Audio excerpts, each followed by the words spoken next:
In today's video, I'm going to teach you how to enable or disable Always BCC Myself in the Mail app on iPhone. Alright, I'm on the home screen right now, and we're going to change this through settings by going into the Mail app settings and turning on the Always BCC Myself option down near the bottom. First, I'm going to open the Settings app, the grey gear icon. If you don't see it on the page you're on, just swipe left or right until you spot it. Once you see settings, go ahead and tap it to open.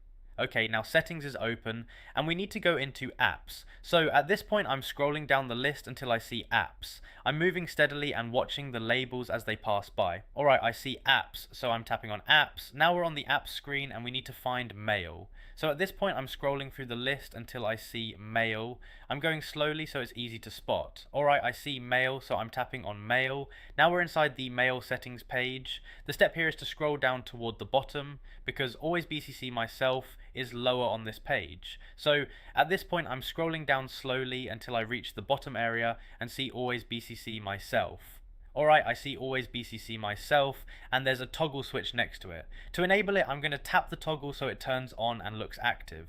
Once it's on, that's your confirmation it's enabled, and from now on the Mail app will automatically BCC you when you send emails. And if you ever want to disable it, you'd come back to this same spot and tap the toggle off so it looks inactive. Either way, there's no save button here, so the change applies immediately. Once it's set the way you want, you can tap back or exit settings whenever you're ready. And Always BCC Myself will stay set the way you chose.